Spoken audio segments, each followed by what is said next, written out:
question I get a lot is if I'll ever do more videos on Sasuke Uchiha during what is known as his redemption journey after the war ended, in particular when it comes to the blank period. Now, on my original channel, Kryptonian Saiyan, as well as here on Naruto Explained, I've touched on Sasuke's journey in a few different videos. Most of the time when I've done those videos, it's usually been pretty well received, so I thought it was time to discuss one of the most important periods of Sasuke's redemption journey after the war had ended. In today's edition of After Naruto Shippuden, we're gonna take a look at Sasuke Uchiha's rebellion after the 4th Great Ninja War. For those of you who are new, After Naruto Shippuden is a series on the channel where we cover the story of Naruto that takes place after the end of the 4th Great Ninja War, starting at chapter 699 but before chapter 700, which is the start of the Boruto era. So going back to Sasuke's rebellion, the thing I really want to stress here is that this is a really complicated scenario. So Sasuke Uchiha did start a rebellion against the 5 Great Nations. However, it wasn't Sasuke Uchiha who started the rebellion against the 5 Great Nations.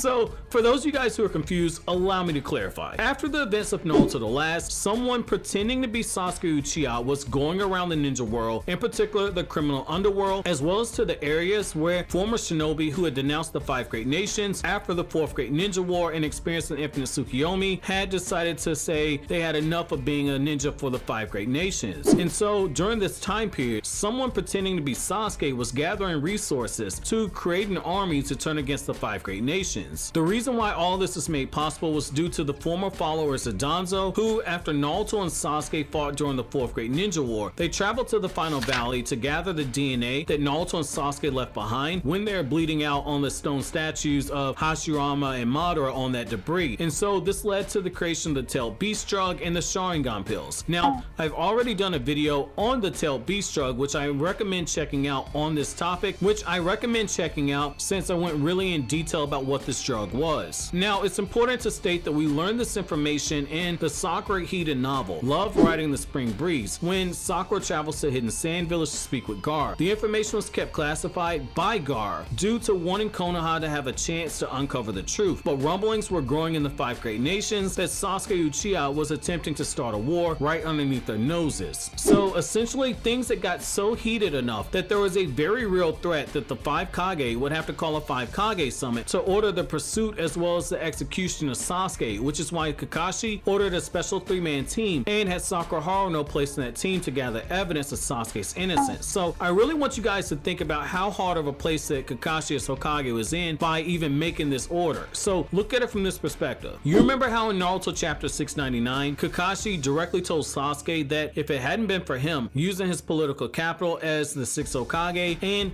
Naruto directly testifying on behalf of Sasuke that he would have been given life in prison if it weren't for these facts, and we saw this very briefly with the ceiling tags that were placed over Sasuke's Sharingan and Rinnegan, as well as how Sasuke's entire body was bound with chakra restraints. Kakashi said that if Sasuke put one toe out of line, then it will be all on Kakashi, and so when all these rumors popped up, if the proof to clear Sasuke was not presented at the upcoming 5 Kage summit, Kakashi would be forced to order the capture and the execution of Sasuke. Now, you might ask yourself, how did someone pull off pretending to be Sasuke? Was it something as simple as a transformation jutsu? Well, not exactly, but that's a really good guess. So the Anbu who pretended to be Sasuke used what's known as the Sharingan pill that was created from Sasuke's DNA. So when Sakura was held captive, the likeliness of this transformation, which caused the person to fit Sasuke's appearance to a T, was so well done that Sakura, someone we can all agree probably knows every small detail about Sasuke's face, was fooled by it, from everything down to the voice, to the mannerisms, to the Sharingan eye that she was able to see. And the only reason why Sakura knew that it wasn't Sasuke is because she knew Sasuke wasn't in the village. Now, things got so bad to a certain level of foolery that after everything had gone on, in particular Sakura being held captive under the premise that ended up being proven true, that upon hearing that Sakura was captured, Sasuke would be the one to come back to Konoha. Now, it's at this point that Kido and his men hope to use the power of the Tailed Beast drug, their sheer numbers, and the Sharingan pills to